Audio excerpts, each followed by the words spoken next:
All right, all yours. Okay.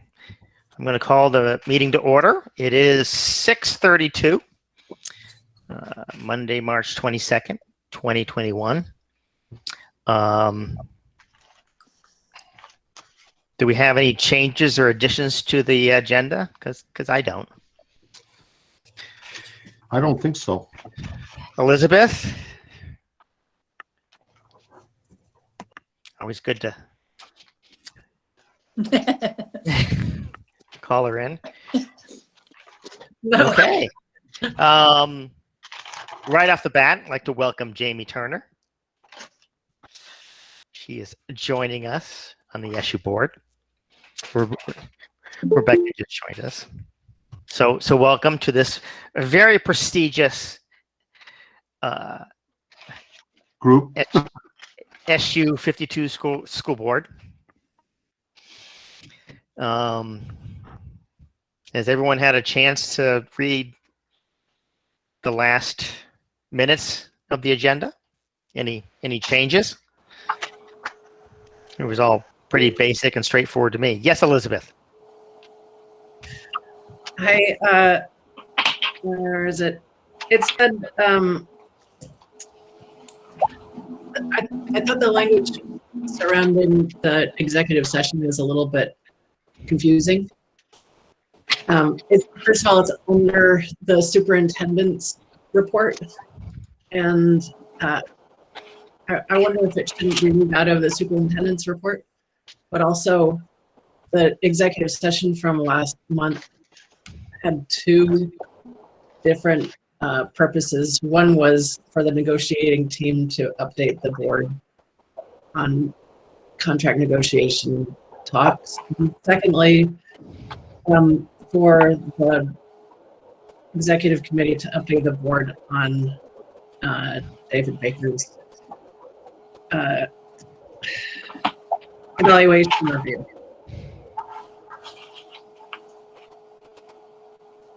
Those are my comments. Okay. So are those? I'm looking at the minutes. So are you saying those should be included into the minutes? Right now, it reads Motion to enter, motion to exit. No, it doesn't. Hold on. It says under superintendent negotiations too. It says under superintendent's report. Oh, okay. Like the third item down under superintendent's report, it says the negotiation team has asked for an executive session for tonight to review the evaluation of the superintendent, and that's not really accurate. No, it's not. So, yeah, as you know, as such, it's confusing. Yeah, there was two things that happened. We had the negotiation team to update about negotiations, and the as a SU, we reviewed David's evaluation. That's right. And so I'm not sure that it belongs under superintendent report. I'm sure David mentioned it during his superintendent report, but it might belong in a different section of the minutes. But nonetheless, either way, it's confusing the way and inaccurate the way that it's written. Yes. So you're saying we could just remove it? No, it has to be in there because we have to say why we had executive session. Oh, okay. Right. So do you want to have a B under the executive session? A is negotiations. B, review the annual evaluation of the superintendent. Great. Yes, that sounds perfect. Yeah. And then remove I'll the take thing it out of the superintendent section. Yes. Perfect. Okay. Thank you. Yeah. Thanks, Elizabeth. It works. So any other changes, additions to the minutes for February 22nd? Okay, I'll take a motion to approve the minutes as amended. Motion to approve the minutes as amended. Second. Rebecca and Nancy. All in favor, say aye. Aye. All opposed? Nay? Okay, the minutes have been approved. Elizabeth, your hand is still raised. Sorry, you should ask whether there are any abstentions. Oh, are there any abstentions? Thank you, Elizabeth. Going once, going twice. So the minutes have been approved. Thank you, everybody. Thank you, Elizabeth. Public participation. Is there anybody from the public here who would like to participate?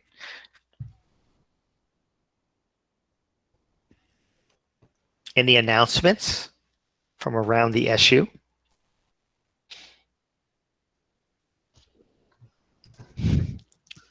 Other than that, it's nice to have I'll do some an warm announcement. weather. Colleen?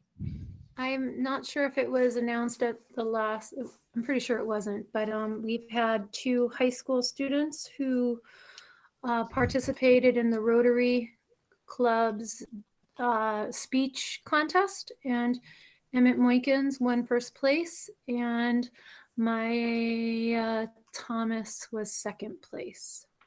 Oh, And I see Wendy nodding that I got that right. Thank you.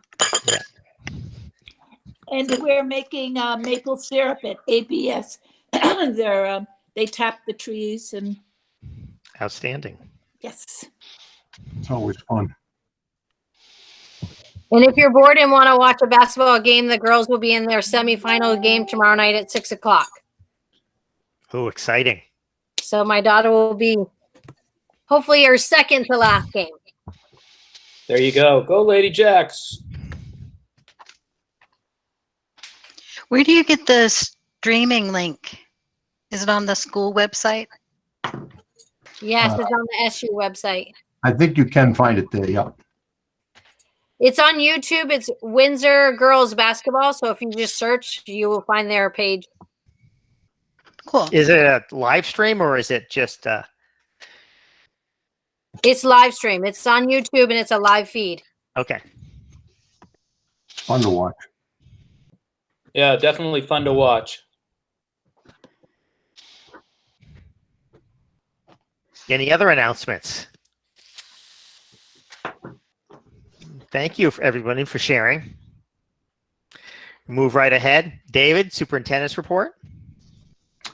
Yeah, the SU meeting comes at the end of the month, and usually I've given superintendent's reports at all of the board meetings, so I don't want to bore you too much. Let me just give some quick updates.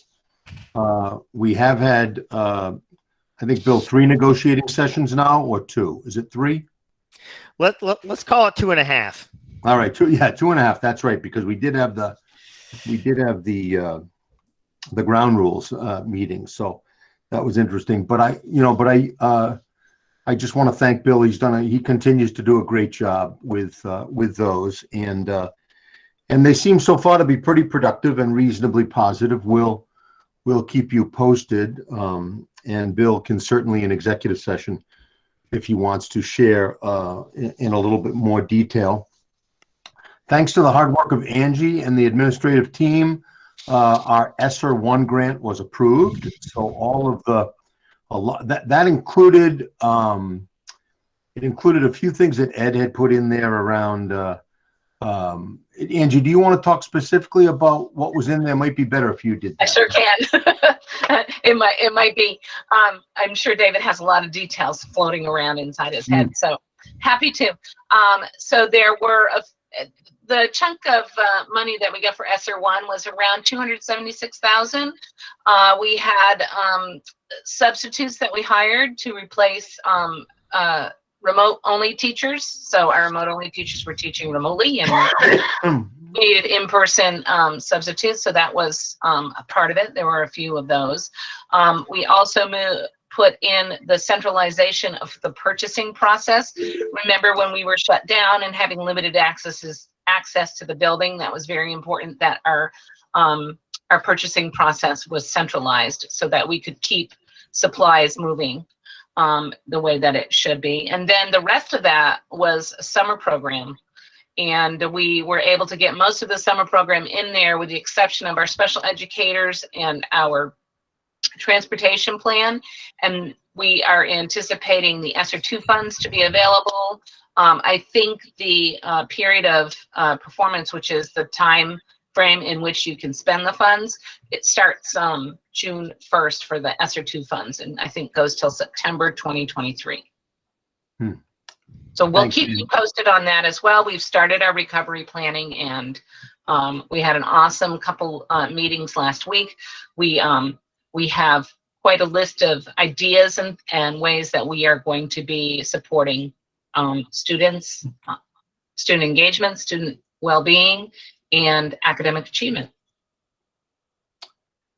Yeah, so that was the SO1, which was approved and approved, like Angie sent it out that morning, and we were approved by that afternoon. So I think it was well written. That again, what Angie just spoke of there amounts to about almost $280,000. So it's a fair amount of money, and ESSER 2 is close to $1 million, and that's the money that is really going to be put toward all of these other recovery efforts like Angie talked about. And the administrative team is now working on that. We put together our strategies, and here's the beauty of this, and I think everybody can be really proud of this, that all of the strategies are, they're already there because they're part of our strategic plan.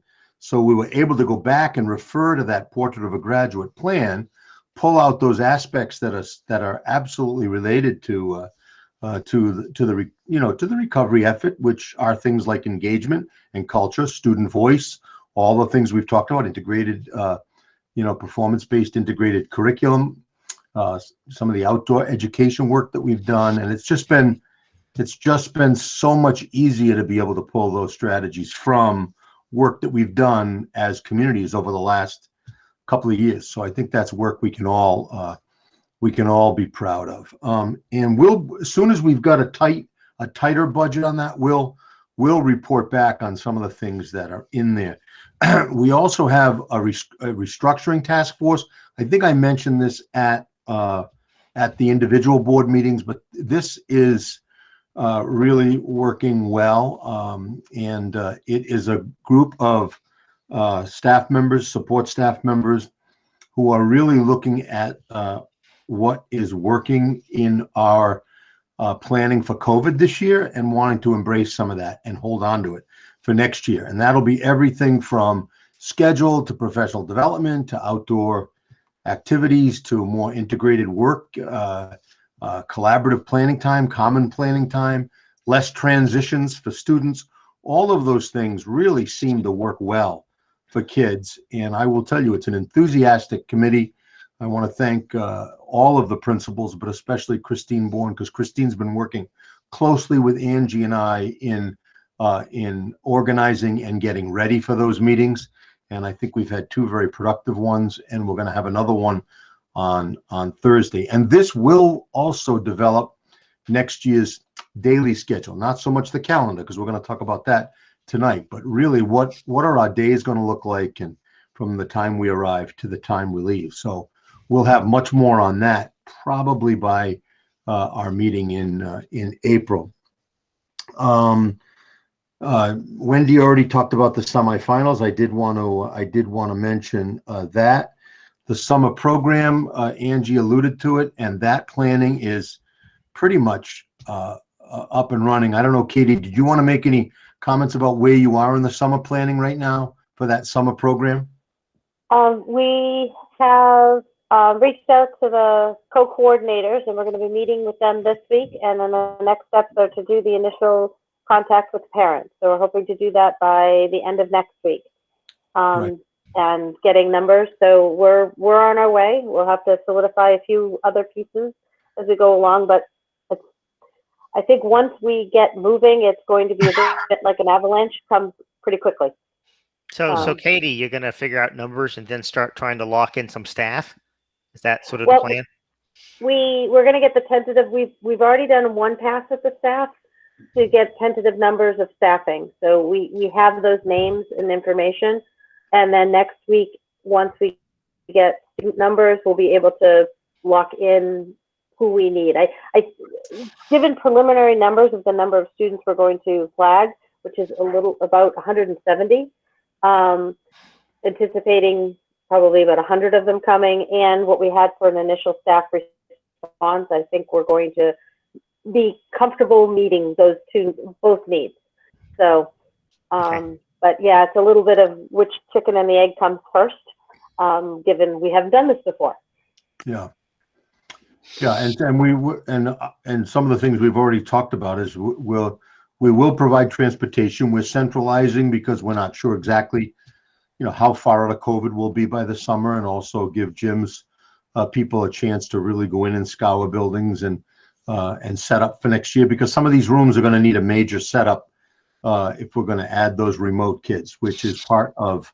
I think I said this in my parent weekend update. The Agency of Education is not going to have a remote option for kids next year, other than the high school pathway options that we've had, dual enrollment. Some kids take college classes online, but for K-8, essentially no more remote options. So that's meaning that, I don't know how many are in remote right now, Angie.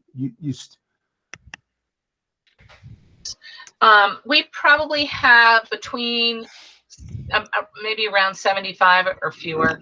We've had students slowly leaving us and going back to in person, even since January 25th. That's good. Yeah, it's good to me. The sooner we can make those transitions, the better. But again, we have to make, it has to still be safe. I mean, we still have the CDC guidelines and the AOE guidelines.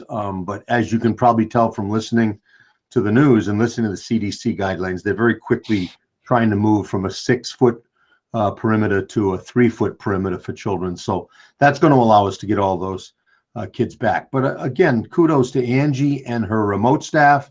I think they did a great job, and that was not easy work. And Angie was great keeping on top of that. And I think we can be proud, because as we do look at and both the academic progress with the different assessments that we give, especially Track My Progress, we see that they're staying right up with the kids who are in school, and also what the principals have reported. Those kids that have come back who were in remote are transitioning in and integrating extremely well. So I think that's a tribute to the remote staff that did that work. We do still have a fair number of kids who are homeschooled through the AOE homeschool program, but we don't really know how many of those are coming back. We always get a few of those. I think we'll get a few more. So between Angie's 75 and, I think we'll have 85 to 90 kids that will be coming back into our buildings next year. I see questions, and the last thing, and then maybe we'll take questions at the end. I just want to report that vaccines are going really well. I mean, I would say that 80% or more of our staff has been vaccinated. Some of them have had to travel a distance to get vaccinated. A lot of them are getting the J&J one and done vaccine, so that that makes things safe or safer. And so I think that's good news too. I also sent out with a parent report this weekend that the schedule really calls for by mid-April, everybody in Vermont who wants to be vaccinated can be vaccinated. So it should lead to a relatively decent summer in terms of being able to once again socialize, meet up with family and friends. But we're encouraging, as I do in my letters, I'm encouraging people to get vaccinated. We do still have a few people that really have either some medical issues with it or some political issues with it, but we're trying to work with them. We had a Dr. Zuckerman, who's the infectious disease specialist at Dartmouth Hitchcock, come and speak to our staff. I think I mentioned that in my letter too, and he did a great job and answered a lot of questions. We had probably 75, 80 staff members at that meeting, and I thought he did a really good job. And I hope that encouraged a few that were hesitant to go out and get vaccinated. So I don't know, Bill, do you want to call on the hands or do you want me to? Yes, yeah. Rebecca? So I have a question about the remote learning. So you're saying that next year, the only students that would have access to remote learning are high school students and no students in K through 8. So that's not even going to be an option for them. That's correct. The homeschool, the AOE homeschool option will still be there, but the AOE wants everybody in person. They do say that their term is they'll accept an occasional remote day, like a snow day that needs to be remote, or a day that might need to be a combination of remote and asynchronous. But they really don't want any students K to 8 100% remote. That just won't be an option. Okay, so when you say the high school students, can they be completely remote or just part-time? What does that look like for that? What sort of option is available to them? Yeah, Well, that's not really a remote option. Really, No. it's they're able to take the alternative pathways like they could before. So they don't have to come to school all the time. I mean, so that they could go to, say, a college class, have an alternate plan for their schooling, but that all has to be arranged with Angie and Colleen and the administration, basically. Yeah. So that really isn't a remote option for them. It's just reverting back to what it used to be. Okay. Right. I just want to clarify. Pretty much reverts back, right? Pretty much reverts back. Yeah. That's a good distinction, right? Yeah. Absolutely. Mark? Oh, Angie, go ahead. I just wanted to add to that. That might help Perfect. Rebecca. The Flexible Pathways Coordinator, Kim Gogan, manages students who are taking online courses. And in regular times, she is a great support. She provides a great support for those students who are taking courses. They come in person, and then she can meet with them to help if they're struggling, or to help them figure out something. So they may be taking a virtual class, but I don't think I think they're still required to be on campus, but Colleen could probably correct us if that's not true. Yeah, I was just going to say they'll be scheduled to meet the requirements with the majority of their Windsor teachers, and their flexible pathways will be when it doesn't fit their schedule, when they're trying to reach certain credits, when they're looking for something special. And even when they get to do those, if it's not like at CCV or one of the community colleges or somewhere else that's local that they can drive to, they'll still make space for them to take that class right at our building in the hub with Ms. Gogan's support. So it's as much in the building as possible, unless it's specific to their passion, their flexible pathway, the pathway that they're looking for. So, for example, if they take an internship someplace, then that would be at the internship. Thank you, Colleen. Angie, thank you. Mark, you still have a question? Yes, mine was about summer services. If I disappear from this call, I'm going to get vaccinated right now. So that's my excuse for leaving the meeting. Summer services. I understand that it's centralized in one location. Is that depending on the number of participants, or is this part of the chicken and egg thing, or will it only be offered in one location? Katie, you want to take that? Yeah, just one location. And we were, even before using other funds and thinking about this globally, we were already planning on doing that for special education anyway. So we could basically service more students and have more efficiency. So one location for all students. Okay. Will not change. Thank you.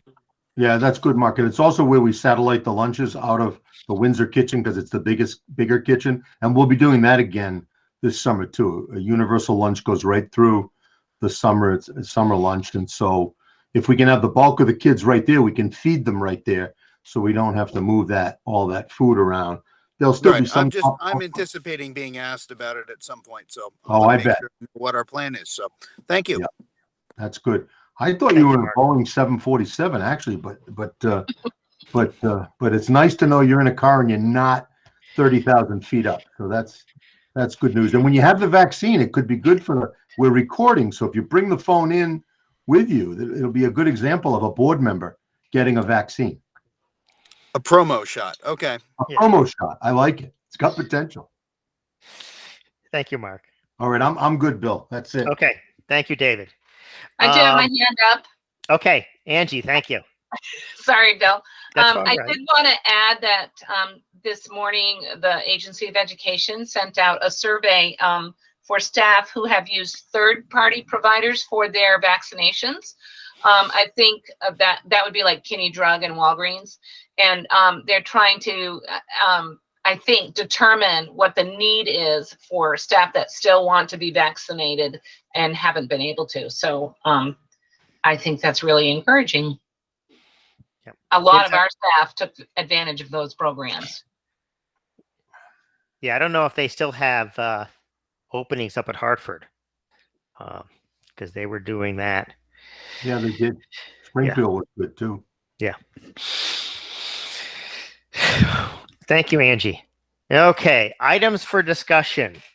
Town meeting vote updates. My understanding, everything is passed so far. We still have Heartland. I'll give an update for Heartland. Go for it, Emery. Weathersfield passed. Yay!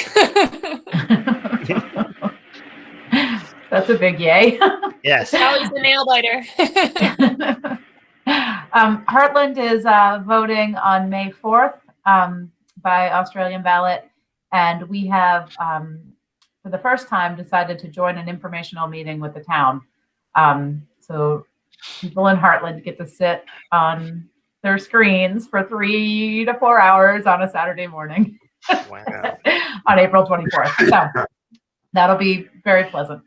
But it'll be good, and it'll be recorded by CATV. So it'll be posted, and it'll give people 10 days to watch it prior to the meeting.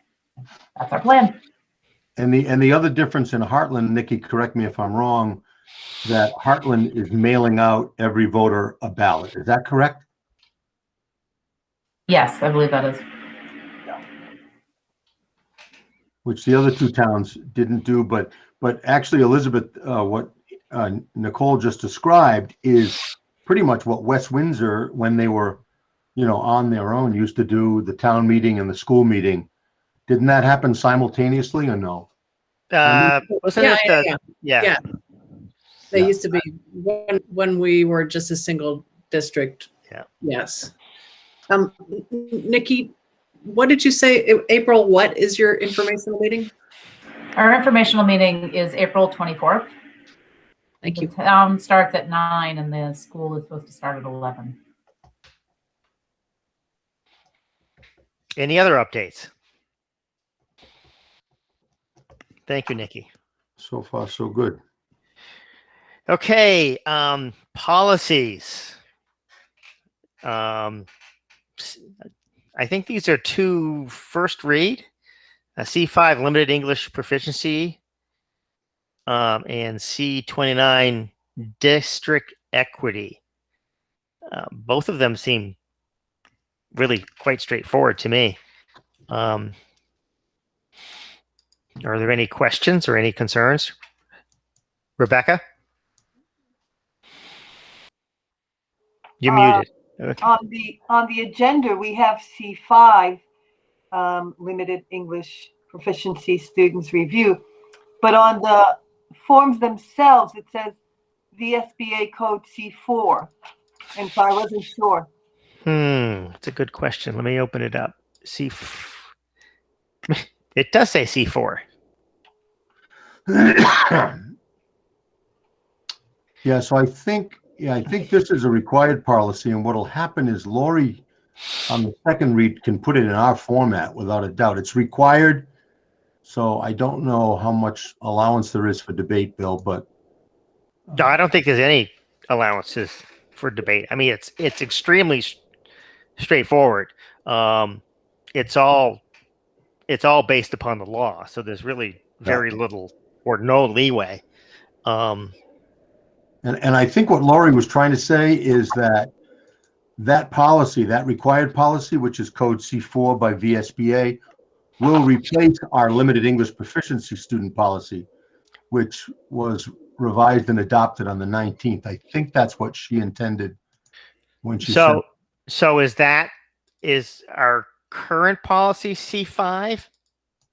Our current policy is, looks like it looks like. No, this is Amy. Our current policy is C4. I believe the C5 is a typo. Typo. Okay. Yeah, I think that's a typo. Yep. Okay. I just confirmed on the VSBA's website. C4 is English learners. C5 is firearms. There we go. Let's not get those mixed up. Thank you, Rebecca. Elizabeth?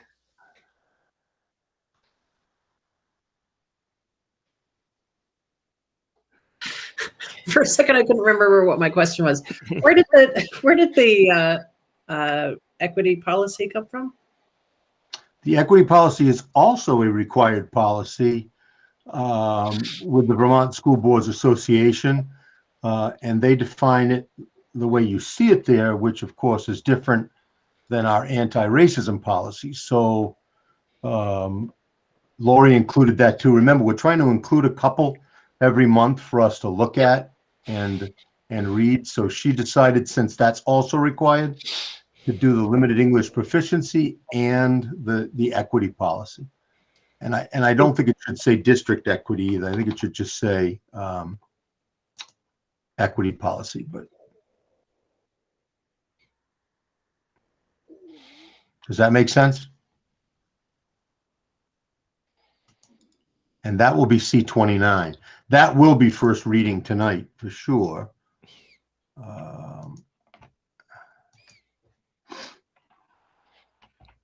It's already in our format. So was this a previous?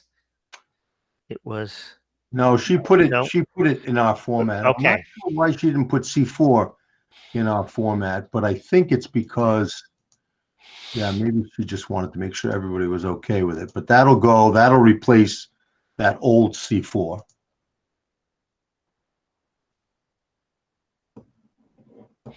So are there any other questions, concerns about C4?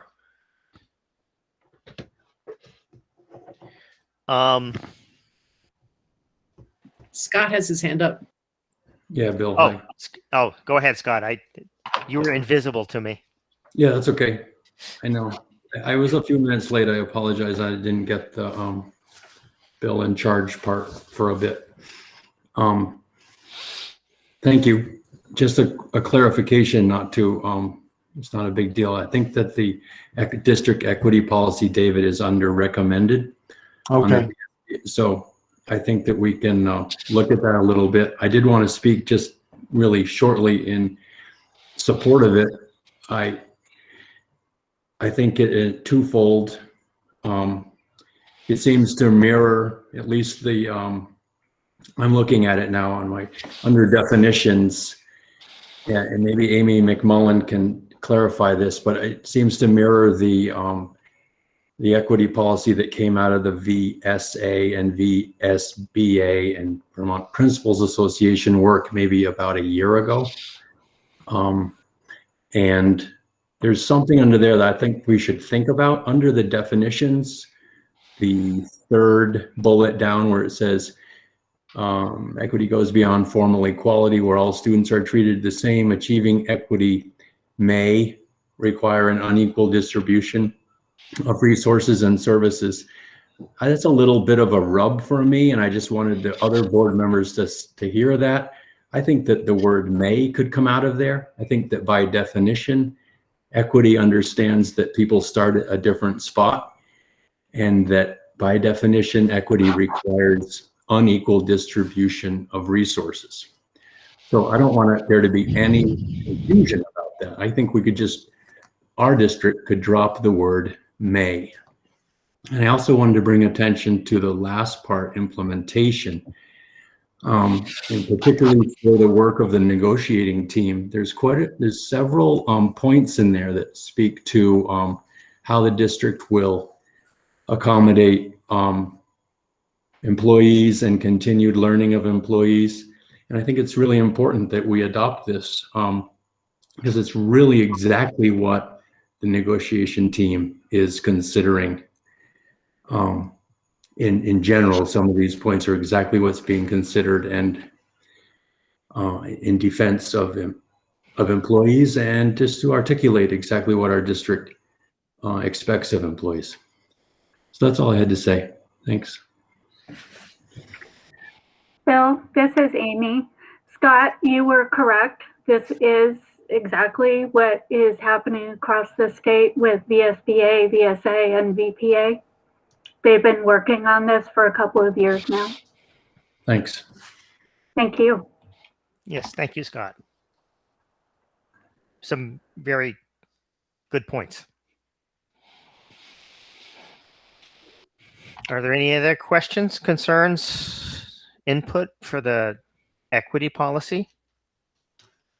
Does everybody feel the same about removing that may and putting will, or you could say often requires? I just take out the word. I don't know if it reads right. I just looked at that. Equity, achieving. Oh, okay. Yeah, you're right. You're right. You could just change that to requires. Yeah, there you go. Yep. Anybody opposed to that?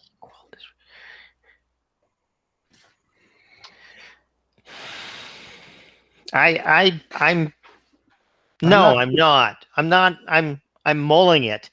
My only, and it's not a concern, is if we take out the option, would that make it a requirement of a unequal distribution of resources?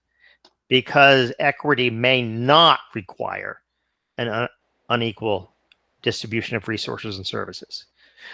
It often does. It very often does. But is it a requirement for equity? That's kind of my question. I mean, I think Scott made a good point that that it often does, just because people start in different places, but I don't think it always does. And you wouldn't. Right. So I mean, I would argue for achieving equity often requires an unequal distribution of resources and services, or frequently. Or frequently required. Yeah. Because that's a reality. Is that, I mean, Scott's absolutely right. To achieve equity, most of the time, you have to distribute the resources unequally. So I agree with Scott. May is a little weak. A little weak. Occasionally, we'll have to do a little this, but no. It's most of the time you have to boost up one group to make things equal. Equal isn't always fair. That's the reality. Yeah. I think, given that we're going back with different words to put in, maybe just leaving may in there may be the best thing to do, because I think, if you say often or frequently, then what you're creating is just a platform to sort of agree, disagree, and I think may is less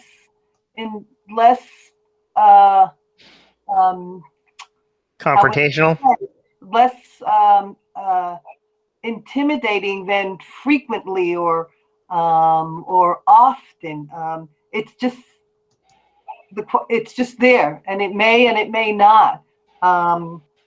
Okay. I personally thought, though, what Scott said originally was really to the point. I really appreciated the way he said it and what he said. But you know, we take out may and we're going to be putting other words in there. You know, right. Maybe leaving may in there is just the way to go as opposed to changing it. But that's my opinion.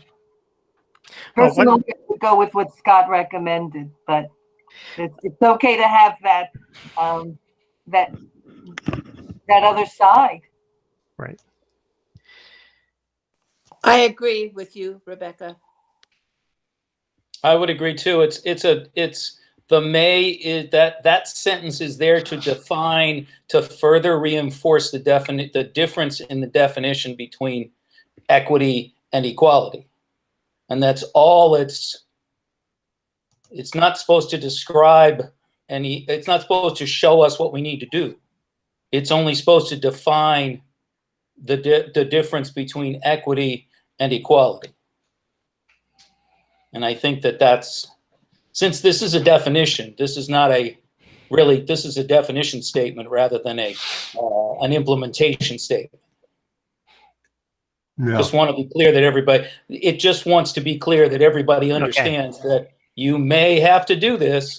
Don't think you don't, you know. Good point, Scott. Chris. How about that last sentence? How often do you think we should do a report? I mean, I'm thinking just because of everything else that maybe biannually or annually. I think monthly might be a little much, but what do people think about that last sentence? In the definitions or the implementation? The implementation, the very last sentence.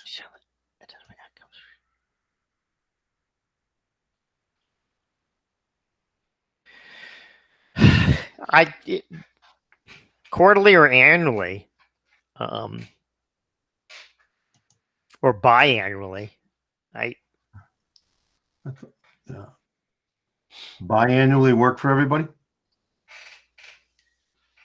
Okay. Okay. Yep. Okay. I will get that in there then.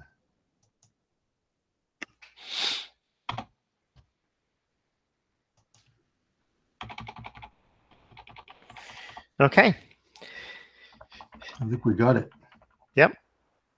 I'm really interested to see more on the racism policy as well, to see how that jives with that, if it does or if it doesn't. Thank you, everybody. The calendar 21-22, school year 22. Yeah. Did everybody get it? I mean, I can put it up on the screen if you want to. It really, I mean, the only thing that's changed, well, basically February break, April break all stay the same. Christmas and New Year's fall on a Saturday, so that gives us a chance to go to school a bit during that week, right prior to Christmas. And of course, that will make New Year's Day a holiday, so we probably won't, we wouldn't start back until the Tuesday. And the biggest decision in this calendar is that given the extensive summer school and the need for everybody to catch a breath, we think it would be a good idea to start after Labor Day. So if you notice, that's when this calendar starts. Professional development will start before Labor Day, but not students. I was wondering why that was like that. That's a good rationale, David. Thank you for that explanation. Yeah. And my comment would be, well, why so late? But that completely explains it. Yeah. Well, some of the people, if we do the 5-week summer school, some of the people working in that summer school won't even be done until the first week till after the first week in August. So yeah, we just felt they needed a break too, and the kids will need a break by then. Yes. Yeah. So, and we did a poll with the staff, and it was about 60-40, 60 in favor of starting after Labor Day, 40 like tradition. But, this might be the last year we do it, but there seemed to be the general consensus. What is the date of Labor Day? it is a little late. It is the 7th, I think. Yeah, the 7th. Yeah. So No, it's I'm okay. sorry, the 6th. Sit. The 6th. Yeah. The 6th. Chris? Yeah, how does this the ever annual question? How does this jive with Hartford Tech situation and when they start this year? Because that's obviously always been one of the reasons we started when we started. Because otherwise it makes it confusing for busing and all that. Let me pull it up. Bill, do you know if they're still debating? Yeah. I think it's done. Let me take it. 21, 22. It must be. Yep. I think they're starting a little before Labor Day. But what we do, we just bust. Yeah, it's the 24th. Yeah, they're very early. Well, it's pretty typical for them, but yeah. And we've accommodated them, like I said, Chris, by busing. Yeah, no. As long as we're, as a as part of that advisory board, it always comes up. And, I bet it does. And it is that question more than anything is just how are you going to accommodate it? And if you can accommodate it, it's not a problem. I remember one year we forgot to, and it got ugly. No, well, the only thing that flips here is that Hartford starts a week earlier, and they get out a week earlier. Everything else looks pretty much the same. Yeah. Yeah. Okay. As long as we're being aware of it, Yep. It's not a problem for me. Yeah. Can we get? I think that first week in the tech center is just really important for the student. It's an orientation week. It's a week where they're familiarizing themselves with what they're going to need in terms of materials for the year. Is it possible to get our students make arrangements for our tech students that are attending Hartford to be able to attend earlier so that they don't miss that orientation period, which is really important? Well, it's paid for. I mean, we just have to transport. And I think that's what David was talking about with busing.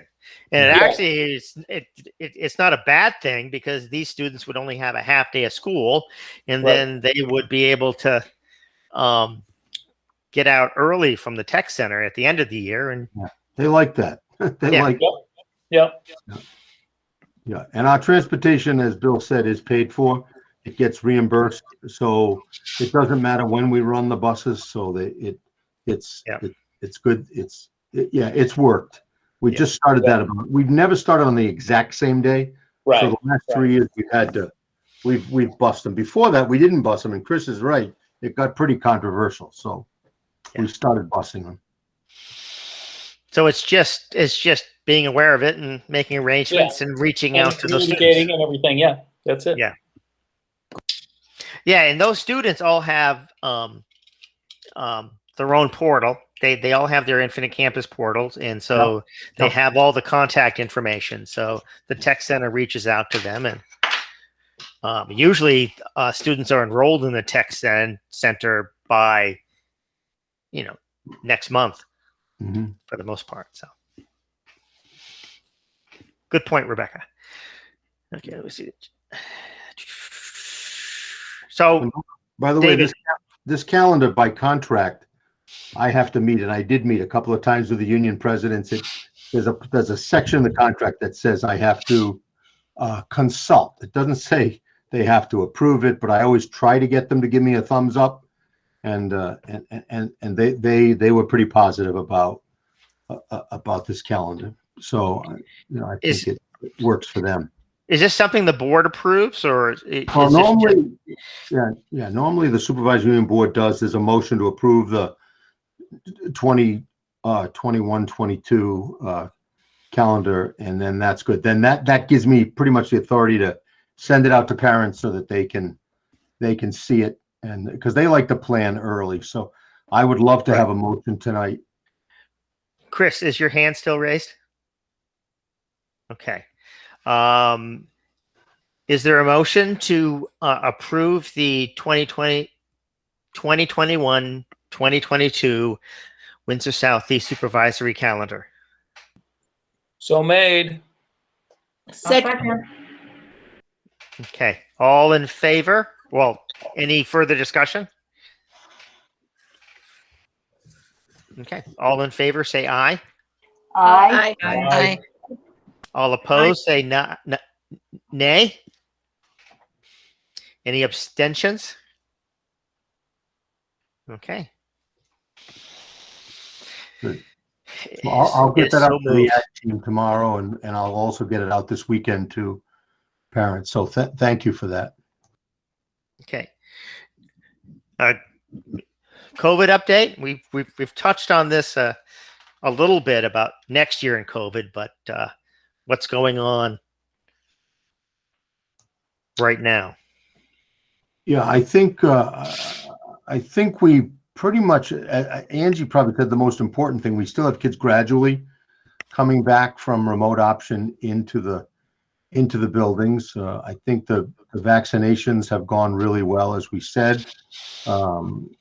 I don't know, Angie, we didn't, I don't know if you had a chance to analyze the data from the staff this weekend. I don't know if you want to spend a minute talking about that, because we've been talking about staff anxiety and what's going on with it. Do you want to take a minute? I have it, so let me share my screen. Let me just make sure I have it up and running. As long as you say that anxiety's down, because I'm sure this will come up on Wednesday in the negotiations. It's an interesting, we had, so I guess I can talk to you a little bit while I'm pulling that up. We had 87 responses. There were probably 5 to 7 duplicates. So that, I don't know why that happens. It's the weirdest thing. But the way the reason I think they're duplicates is because there are 2 fill in the blank questions. One is what name in 10 words or last name one thing that's negatively impacting your stress, and then the other side of it, what's positively impacting your stress. And sometimes the words are exactly the same, and I think the chances of that happening with everything else being the same is probably means it's a duplicate. So can you, oh, you can see, I'm like, can you see my slideshow? No, you can see yourselves. I can't see you, so just holler if somebody has a question. So this slide is showing you what who our responders were. No surprise, our classroom teachers make up the bulk of it, and also our unified arts teachers are that dark red, and the orange is our special educators. So all this part is half of it is really teachers. In regard to your professional life, how do you rate your stress level? This was a pleasant surprise because moderate to high, which is the green and plum color here, has been 50% or greater. The last time we did it was like 57%. And I think that was March 5th. So this is encouraging to see that more people are reporting levels of stress at 2s, 3s, and 4s. So what I did in response to that is I clumped together the staff reporting low and low to moderate stress. And you can see here the way that distribution. So that's what, about 20 people, or a quarter of the respondents. This is the number of staff reporting a moderate level of stress and who makes up that group. And then our 4 level of stress, that yellow is our classroom teachers. And the 5, classroom teacher, para educators, special educators. And then what I did, oh no, I didn't do that, sorry. I thought I put the 4s and 5s together. But so are there any questions? Well, I'm glad to hear that it's somewhat of an improvement. Yes. And many of when I was reading over the comments were much more a wider range of talked about, and there was no particular comment that was recurring, in a significant way, I would say. But things like there were several comments where people were saying, "I got my first vaccine," or "happy to be vaccinated," and I think there were a few comments about masks and in terms of negatively impacting and about people following the rules. I don't know if that means our young people or if it means our adults in our system, but I think that we have to be ever vigilant that just because people are getting vaccinated, we still have to follow our protocols. So I do think that's going to be hard, especially as it gets warmer and nicer. And so, is there any way maybe the next round to tease that out a little bit? What was that, Bill? Well, you had that question about what is the anxiety around mask use. Maybe it's a way for you to, the next time you put this out, to sort of tease out that observation about whether they're seeing kids who are having issues with masks or adults having issues with masks. It'd be a great question, because I have heard anecdotally from staff that, especially with our littlest children, that keeping after them all day to keep their mask on and put their mask up is exhausting. Yeah. And so that, but as the nicer weather it continues to happen, and so mud season seems to be like slowly rolling out. As soon as I say that, that the roads will just collapse and the yard will be awful. But as soon as the yard is dry, and then they can get outside and our outdoor learning, which was so, I think, a lifesaver for many people last fall, that'll be able to resume. Okay. Thank you, Angie. Two other things, Bill, quickly. One, we have a meeting tomorrow with all the athletic directors across the supervisory union to talk about spring sports. That's always a big deal. And we're assuming that the restrictions for spring will be similar to the ones in fall, because all of those sports happen outside.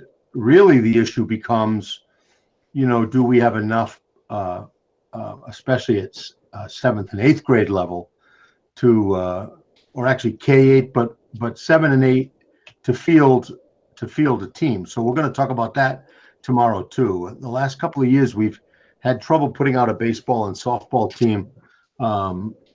So we may do some partnering across the SU if we have to do that, just so kids who want to play baseball, want to play softball, will get an opportunity to do that. But we'll keep you posted, because as you all know, athletics, especially in some of our towns, can get to be fairly controversial, if you will. So stay tuned. And the last thing, I don't know if anybody noticed it, but on Friday, the governor did announce, with some level of passion and certainly no consultation with anybody in the field, that graduation will go back to normal this year. Now, normally when the governor says something like that at a press conference, then the AOE scrambles, tries to figure out what he means by that, and then they publish some guidelines. So we're waiting. I'm sure Colleen and Kate are waiting for guidelines. We've told our parents that, we're not going to have a format in place until, what do we say, Colleen? Probably early May? The week after Mother's Day, we'll make the announcement. Yeah, so we're hoping we can. And Jim Taft and his crew are willing to make whatever we can work, and I don't know whether the board has any strong feelings one way or the other. Of course, that then has implications for 8th grade ceremonies and graduation, right? Because the one thing about our high school graduation is it's outside. That hasn't always been the case at Heartland and at Wethersfield. But if we follow that format and we feel comfortable with it, then we'd probably move Wethersfield and Heartland outside as well. And I don't know, Christine. And ABS is 6th grade graduation. And ABS is 6th grade step, right? The step up day, their graduation, right? And I think Jen's talked about moving that outside as well, depending on the numbers. Rebecca, do you have? I just, David, I just wanted some clarification on the mask wearing for what's required for the students and for the staff. Yeah, we're right now, we're still following those same guidelines. Everybody should be masked 100% of the time. And again, they've been pretty good, I think, from the beginning of the year. I do notice when I park out back right at dismissal time, those kids do try to pretty quickly yank those masks off, but you know, they've had a long day of it. So I think that's how it works. But no, it's still 100% masking. And I think it will be right through the end of the year, including graduation, even if we're outside. Okay, any other questions that I've missed? I think Nancy stole Elizabeth's question, so I saw her put her hand down. Anti-racial task force. I think Nikki's got this one. Yes. Yep, I'm here. Okay, so you guys should have all seen a preliminary draft of the anti-racism policy. And our intent was not to talk about that at this meeting, but to give it to you guys so that you could get a preview of it and to formally introduce it for the agenda for next month. So our intent is to put it on the agenda for a first reading next month and then vote on it at the May meeting. Simultaneously, the goal of the anti-racism task force was to get the policy out there. And we feel like it's in good shape. We've edited it and you have it now. So now we feel like it's time to hand it off to an expert. So that's our bigger question to you today is we've put together an RFP to hire an expert. And you guys also have a copy of the RFP. But the goal of hiring an expert would be to do the community outreach and do some community forums. They would also introduce it to the staff. And then after that, they would develop an action plan for how we keep things moving forward and the kind of framework for continuing to move forward. And then help us also develop a job description for the equity coordinator. Thank you, David. For a potential equity coordinator, I should say. So we put together the proposal. We've put together a list of people to send it to. And we're looking to this board to approve the funding of our hiring a consultant. We initially were looking in the $5,000 range, but then David did some research and thinks that based on what he learned, that a qualified person is more in the $10,000 range. So we are looking to get $10,000 approved from the board today to send out the RFP so that we can hire an expert. And we're looking at a really quick turnaround. Like we want to send out the RFP and have the person hired by April 6th. So we're looking to move fast. And by the way, we're thinking that, you know, somewhere within the pot of, if not ESSER 2, ESSER 3, you know, we'll be able to offset this expense. So, I mean, I know it's an unbudgeted expense, but given the fact that it's going to, you know, deal with, I think, social, cultural, and mental health issues, it is clearly a good use of COVID money. And so I would just encourage everybody. And by the way, we'll say up to $10,000. So we'll take competitive, proposals back. So it doesn't mean we'll spend that, but I just in talking to my colleagues, as Nikki said, some of them have done this kind of work already, and it's cost them in that range. So as this is looking for money, does anybody have any input, any thoughts, any concerns, any encouragement? Board members?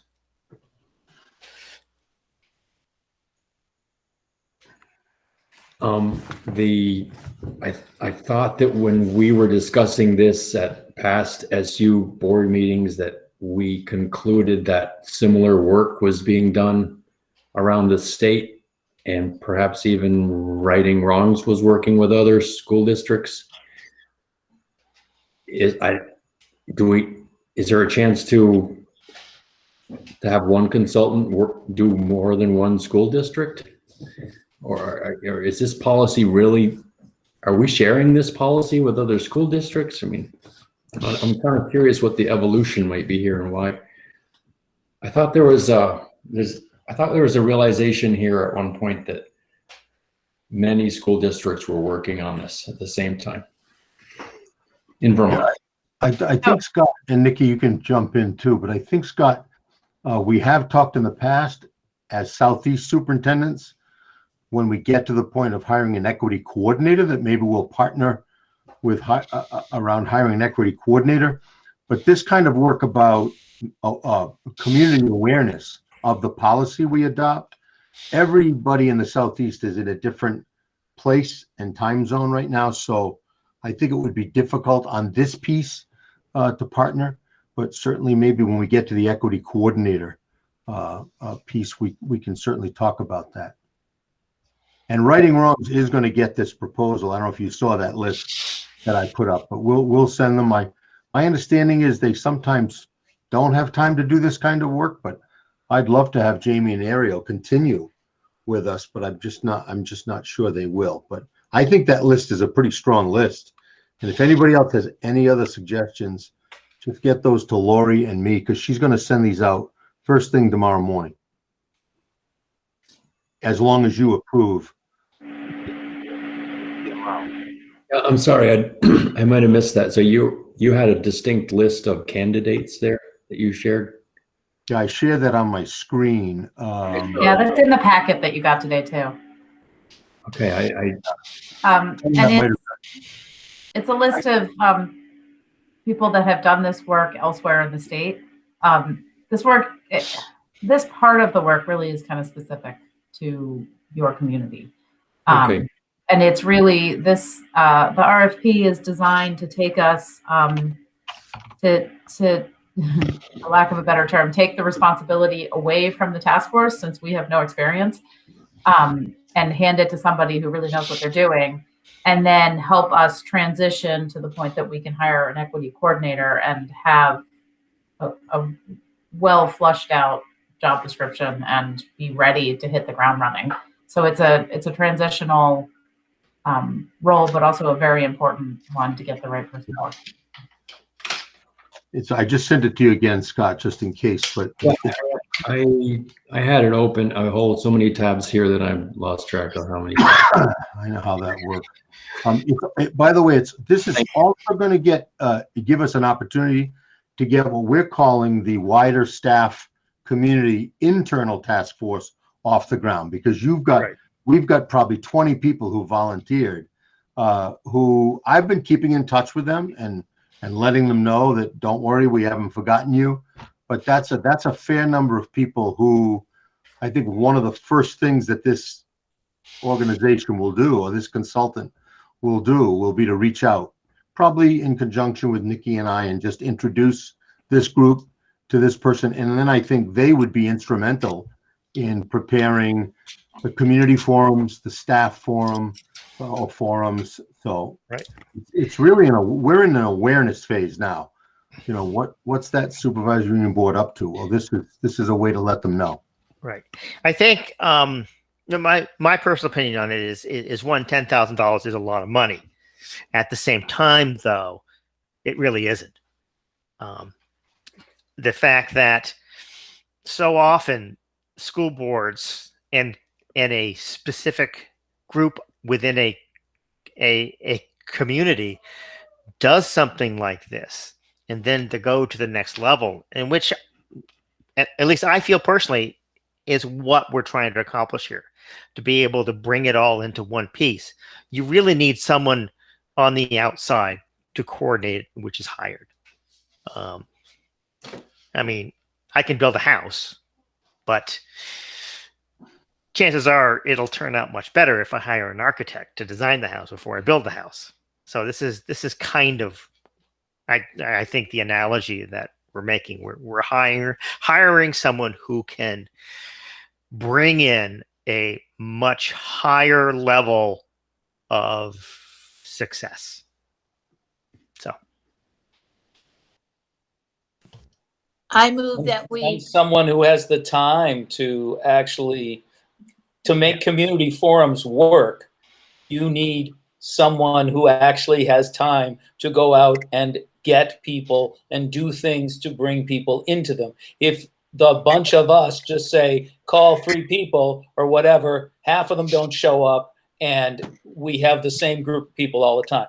This is, if you're going to do this right, you really need to have a cross section of the community. You need to have all the voices so that everybody at least feels heard. Even if they don't always agree with everything that's going on, they want to be heard, or they, you know. Yeah. So you want to make sure you're opening it up, and it takes somebody to do that. You can't. We don't have the people. We don't have staff already to do that. So. I don't dispute the need for the process that the anti-racism committee is suggesting at all. I agree with the process. Out there might be a way to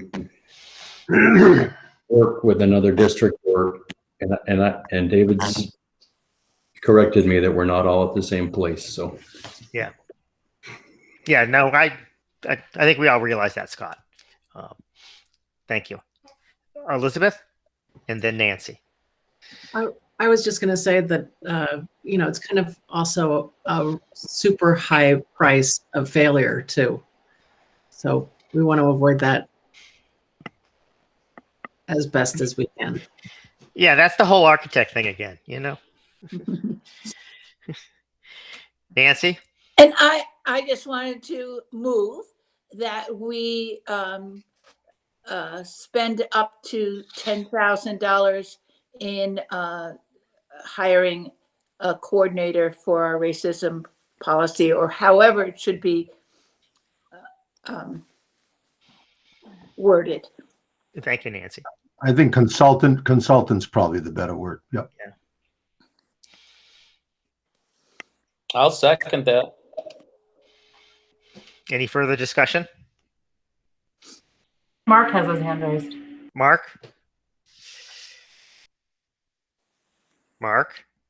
I think Mark. We're not. No, I'm good. Thank you. Okay.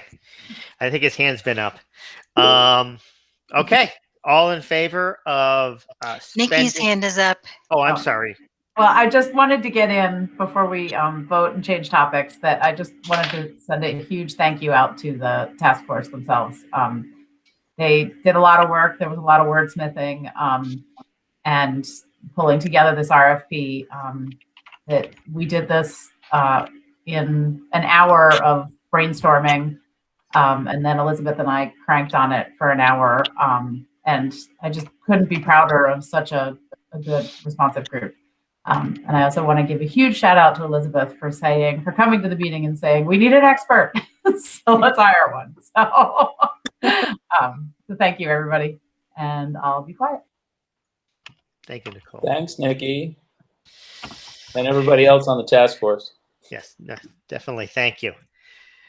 Okay, so we have a motion. All in favor, say aye. Aye. Aye. Aye. All opposed, say nay. Any abstentions? Okay, it's passed unanimously.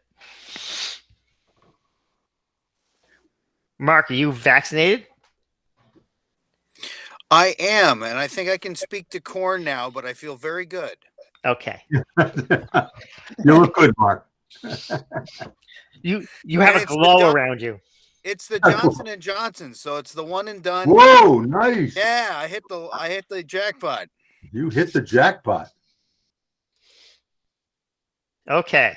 Thank you, everybody, for that wonderful discussion. Legislative updates. Yeah, usually we let Elizabeth take this one on. I don't know. Are you ready to give us a little update, Elizabeth? Yeah, I was just going to put on my pen. Oh, yeah. There you go.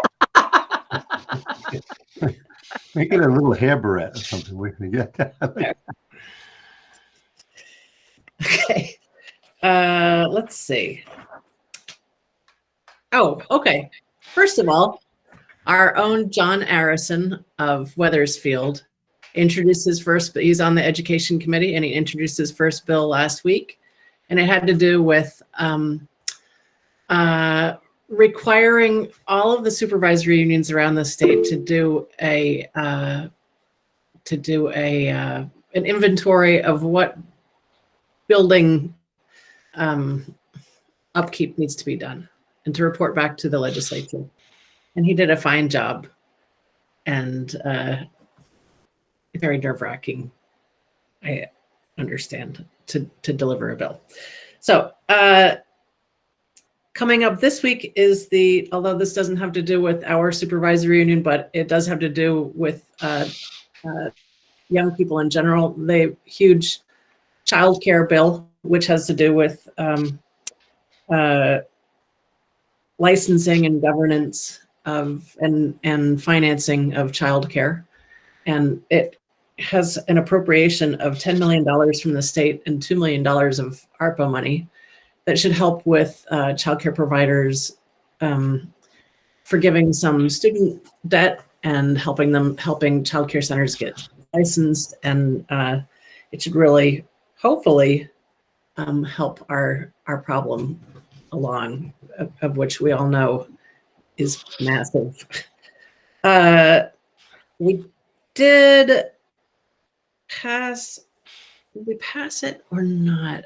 The literacy outcomes bill, which has to do with, I think I sort of misreported it last time. Well, no, last month I said that supervisory union boards would be responsible in part for literacy outcomes. That part was stricken from the bill. Thank goodness. But it takes a lot of ESSER funding and provides funding for literacy coaches and training for teachers over a 3-year period to focus on literacy outcomes statewide. And let's see, so I think it passed last week. If not, it's up for third reading this week. But it hasn't gotten out of the House yet, let's say. I think I might have told you about the community schools bill last time. The update on that is that it is up for third reading this week, and it's a big bill actually, and it's very exciting that where it's come to. And what that means is that community schools are schools where there's a community schools coordinator, and they are able to bring services right into the school that would help with, family coordination and creating more kind of cohesion between the education community and the kind of wraparound services that go traditionally with that. It was very, very well received. In fact, the erstwhile naysayers realized in the course of discussion that they didn't really understand it, and they were like, "Oh," and so this is just a pilot program. I think it's for like 18 or 20 supervisory unions. It did have an amendment attached to it asking that they very most need, because so many supervisory unions and districts across the state would qualify for it. It asked that that preference be given to the very neediest of districts or supervisory unions. Let's see. Universal breakfast and lunch is still up. I think it'll be on the table, so to speak, this week.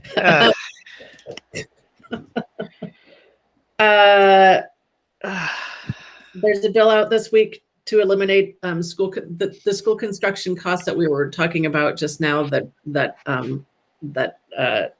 John Arison introduced, there was some concern that the cost of that would get rolled into the excess spending penalty, and so it couldn't be amended at the time that was passed. But there's another bill out to have school construction be exempt from the excess spending penalty. And likewise, there's another one to exempt the increased healthcare cost, since it's not negotiated by supervisory unions. There's a bill to have the increased healthcare cost removed from the excess spending penalty, since it's out of our hands. And let's see. And also coming up this week is discussion of both the weighting study and rejiggering how towns would receive funding for equalized pupils, or what the equalized pupil formula is and how it's weighted. And also there's a bill to change the education funding formula to be based on income rather than real estate. And the sanitary supplies bill did in fact pass out of the House for kids aged 12 and up to be provided in schools, did in fact pass out of the Senate. Now it comes to the House. We'll see where it goes from there. And I'm sure that I'm missing things because last week was such a massive week. It was crossover, and we did a lot, but hopefully I got the most of it. Does anybody have any questions? None that I want to share. Elizabeth, I do have a question when you regarding the community schools. Yes. What are the qualifications for? It just sounds like such a great project. It is a great project, and I haven't. I don't think I've sold it to you very well, but it's really exciting. There's a school over in Bennington called Molly Stark that was the first school in the state of Vermont to be a community school, and they actually had a retired dentist donate his office equipment, and he volunteered time to come in and check the kids' teeth, and they had that in their school. So they were able to, the funding for this covers the coordinator, the community school coordinator, which is huge because we actually have people in our midst who have been trying to do this while also trying to do their jobs. So it's huge to be able to have somebody actually dedicated to it, but it also covers the cost of any updates to buildings to provide for like separate space for some of these things, to have anything from like, let's see, I'm looking at what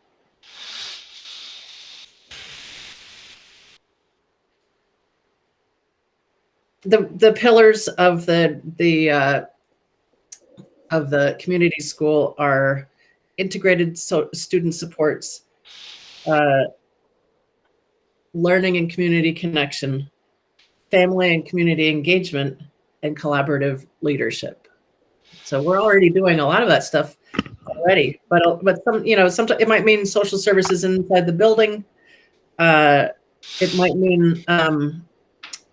might mean housing support or therapy services, all provided in the context of the school, so that students don't have to, so parents don't have to take off from their day at work and come and get the student and take them to wherever an appointment has to happen, and then bring them back to school, because that's a work day wasted for both parent and child. And you might, as a parent in the Upper Valley, it's a lot of time, and it could, for family and community engagement, that includes things like GED work and financial literacy and parenting or computer classes. Let's see. Yeah, so the qualifications for the schools, let's see. Well, Elizabeth, is it possible for you to share out some documentation on that? Yes, absolutely. Okay. Absolutely. Thank you. I was getting stuck. I appreciate you unsticking me. Yes. Well, I'd be really interested in reading those. Yeah, I'd be glad to send it. And actually, yeah, there's a lot of different stuff about it. There's a website called communityschools.org. I think something like that, and it really is pretty descriptive of what it is. Okay. So, and that's it. So I'm taking off my pin. Okay. That's a very good signal. Yeah, lick it and stick it on your forehead. And you're like, yeah. Thank you, Elizabeth. We're very lucky to have you as a resource. To finish off items for discussion, food program funding. Where are we with that? So this is Nikki. I'll speak up on this since I'm the one that brought it up initially. I think we talked about, in our last meeting, we talked about sharing the food program based on a count of students that better reflected students in the building. But at this point, I think that given all of the talk of potential for universal meals, maybe we table this discussion until it becomes more relevant. And know that we've partially had it. Yeah. This is Elizabeth. I know that there's ARPA money. ARPA being what does ARPA stand for? Advanced Rehabilitative Payment. No, I'm just kidding. It's the new federal funding injection. ARPA. Not for right. Yeah. What does ARP stand for? I can't. Free and reduced. Is that what you mean? No, the next round of federal funding that's coming, where Vermont will get the biggest injection of federal funding. Yeah, that's still called ESSER. Anyway, it will have it will include American Rescue Plan Act. Thank you. I appreciate you.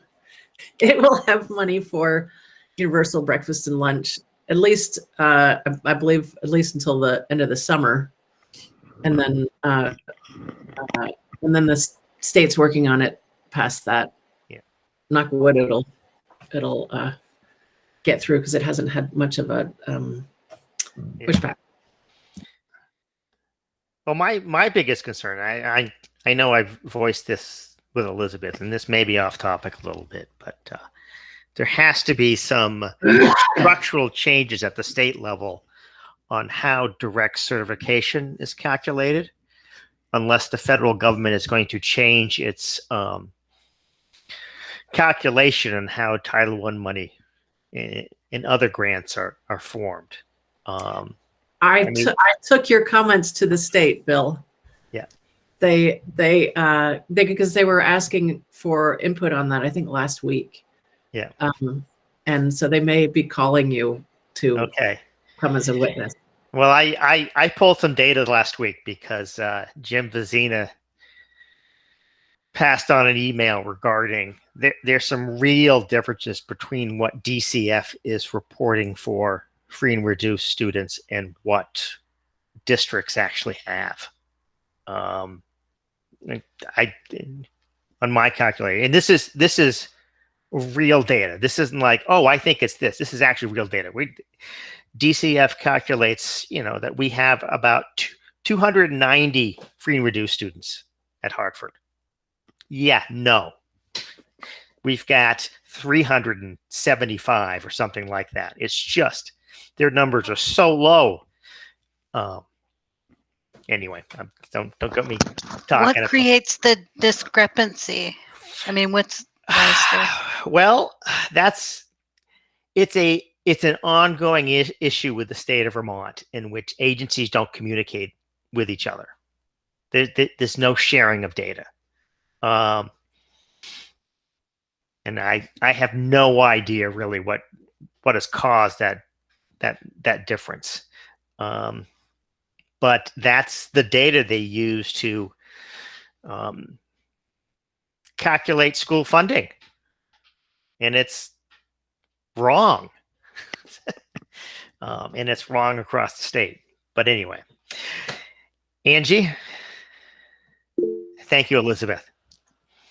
I did. I just read something in my email about free reduced lunch rates, and that we have the option to use last year's lunch rates if we feel like our lunch rates are not an accurate representation, because it was very hard to get accurate applications in the fall, especially for our families that wouldn't come in the building, even though I think there is a way for families to fill out the form online now but I'm not 100% sure. But anyway, so the numbers we have, Wethersfield is slightly over 30%.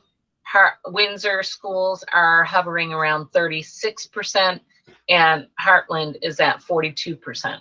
And Albert Bridge is around 15 and something percent. Yeah. So yeah, I think those probably held harmless this year now. Yeah. And I think we need to make a big push in the fall to get as many forms as we can and have all families fill them out regardless of what they think their status is. Right. But the fact is, we don't have to have families fill out anything. This is a state approval process. The state of Vermont can direct cert anybody who qualifies financially. We don't have to have families sign up for income. Based on income tax returns? Yes. Yeah. Okay. Based on that they could do that. They could centralize it and get much more accurate data based upon all the data they have.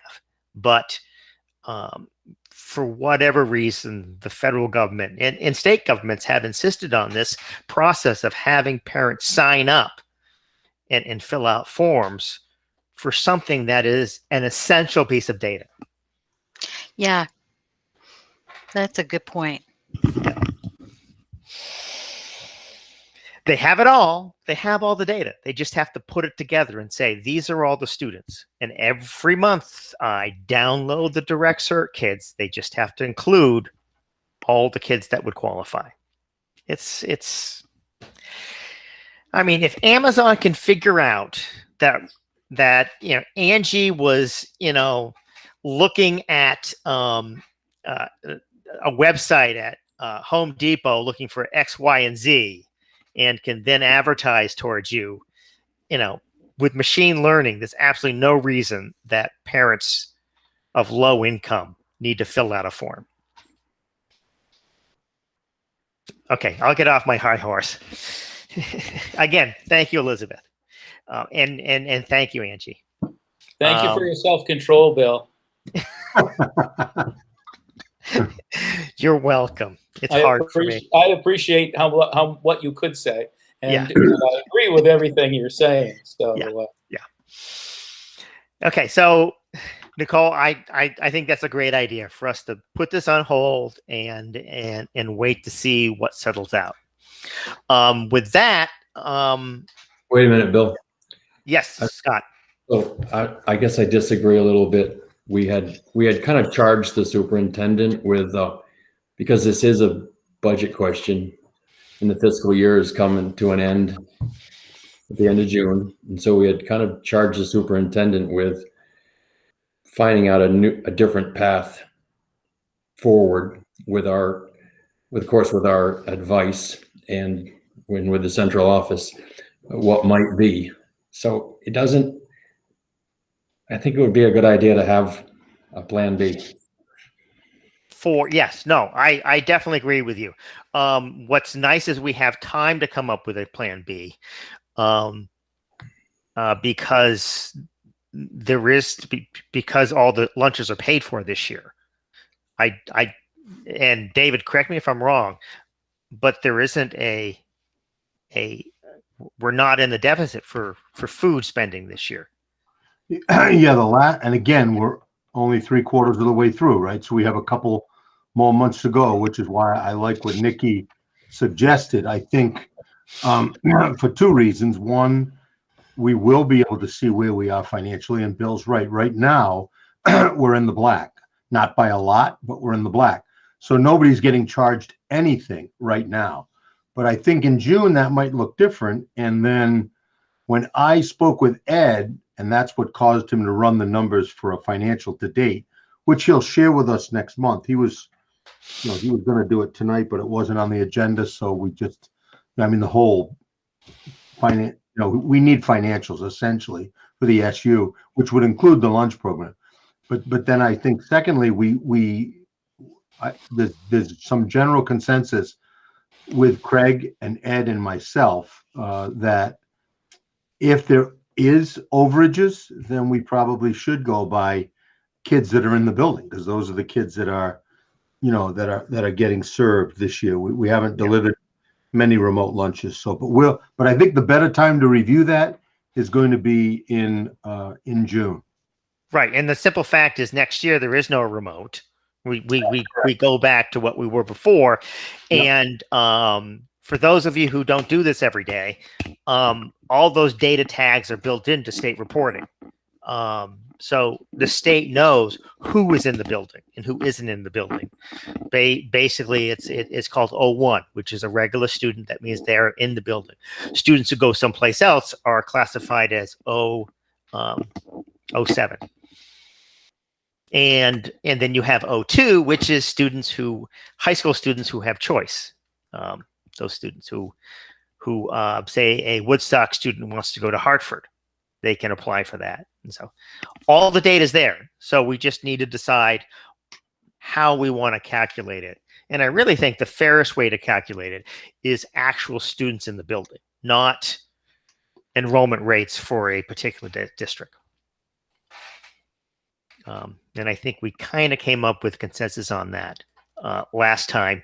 And we can discuss that further once we know more if we need to implement something, if there isn't going to be across the board free and reduced next year. So, Scott, thank you for bringing that up. Items for action. I skipped over that. I think we took care of them. I do. Yeah, I think we have. Setting the next agenda. Right on the list, I know we have the racism anti-racial task force, that policy, which has now been shared, and we can review that. And we have a path on how we want to go. We have funding, and so there'll be updates next week. Is there anything else that I'm pretty sure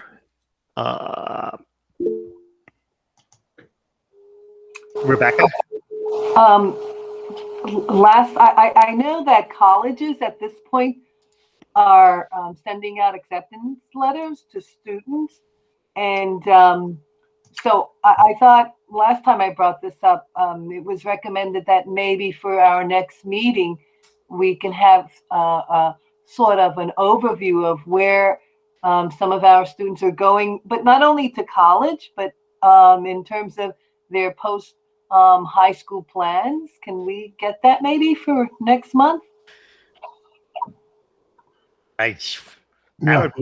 would be David, I think that would be a huge accomplishment. I know how difficult it is for Hartford to gather that even a year out. How many high school students do we have? I think, go ahead, Colleen, do you want to answer that? We can certainly give a report on our seniors. I don't have the number off the top of my head. I got Wendy knows the number of seniors off the top of her head. I will do my very best to get as much information I can by next meeting of students who have their plans made. I think if I'm recalling the conversation from Rebecca's request last month, that Mrs. Ryan was here and she mentioned that guidance would be putting together something and that she thought it would be better suited to have that shown in May, that where more kids had made their decisions by that point. I think that's what she's referring to.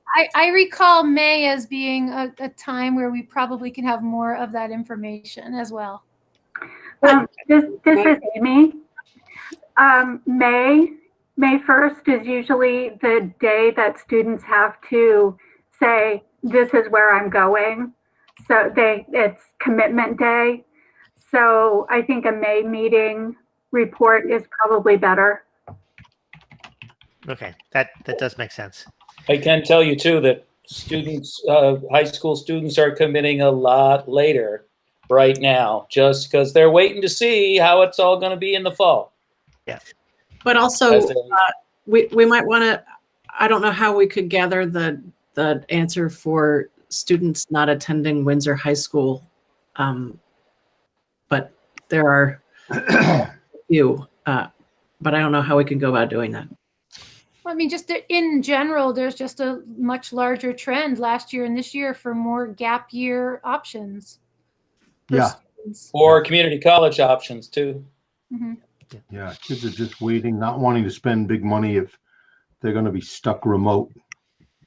Yeah, but to your question, Elizabeth, we've on our tuition students who are in other high schools, we've made those types of requests before, and just because of FERPA regulations, they won't share that information. Yeah. Well, with us. is there any way we could have just send out a notice to those parents asking them to report if they feel like it? It's possible. I mean, I don't know whether we could get the list from those high schools. This is a really tricky. Parents, if parents are very proud of their kids. Only if the kids are under 18, it's still a FERPA issue if they've turned 18. Can they just say there is a kid? There's a kid, and he's going. Yeah. Thus and such, going to thus and such. You guys, this is Amy. We're setting the agenda. Yeah. Thank you, Amy. Congratulations. Yeah. Thank you, Amy. To an item for discussion. Yes. We will try to bring that report. I think that's a good thing to put on the agenda. Yeah. We know we can get the Windsor kids. And did you say, Dr. Baker, that you're going to have a financial report of some sort? Yeah, I would do financials. Okay. Yeah, that's a good idea. I'm pretty sure that the negotiating team it is probably going to want to share something in executive session next meeting. There's not a lot for us to share this meeting. No, I agree. Bill? Yes. We wondered if we could have about a 5-minute executive session at the end of this meeting. Sure. Thank you. Without you, David. What? My pleasure, Elizabeth. No, that's fine. I just Scott, I don't. Who else is here? I don't think we really have anything to discuss about negotiations. Okay. Anything else for next time? We will, but not this time. COVID, I think, is still going to be a thing. Yeah, COVID update, end of year activity update. And summer plans. Yeah, the summer program. I'm just going to say that I think we should limit it to the anti-racism policy and no other policies. Yes. Yeah, that might not be a bad idea. Yeah. Good idea. Yeah. But we could that we could adopt that equity though. We could adopt the district equity policy. So that would be second reading. Yeah, I think we could do the second readings, but no other new policies. Right. Okay. Yeah. No, I understood that, but thank you, Scott, for clarifying that. Okay. I think that's a lot. At least, yeah. Especially the financial piece. I will take a motion, and if you can help me word it, to go into executive session. Bill, before you get there, just for a point of clarification, the next meeting will be April 26th at 6:30, yes? Correct. Okay. Just so they can hear it said. Okay. Yeah, correct. And you should already all have that invitation. I can send it out again if you want, but I think you've all got it. And somebody, after executive session, somebody will just have to let Wendy know what time you came out and who moved to adjourn. David, I have on my calendar March 29th, 6:30 p.m. SU board meeting. Is that an erroneous sort of? Let me open it up, see who made it. Did you say April 29th? No, March 29th. Next week. Yes. I think it's an error. That's an error. Yeah. Okay. I kind of thought so. Yes, you made that, David. Yeah, let me see. March 29th, huh? Yeah, because I don't have it on. Oh, yes, I do have it, but we will get rid of that. Okay. That is now gone. You will all get notice that that is gone. Yeah. May it rest in pieces. May it rest in peace. Yeah. Yeah. There might have been a time we were meeting the fourth Monday. I don't know, but here we go. So the 26th of April is the next meeting. Wendy is right. Okay. I'll take a motion for under VSA.T11 section 313 to go into executive session. So moved. Mark will second. Okay. I just want to get on the record that this is to discuss the superintendent's evaluation. Yeah, right. Yes. Yes. All in favor, say aye. Aye. Aye. Aye. Aye. All opposed, say nay. Any abstentions? Okay. Executive session. Stop the recording. Thank you, David. Thank you, David. Yep. Bye, David. Good night. See you Wednesday. Bye, Angie. Thanks.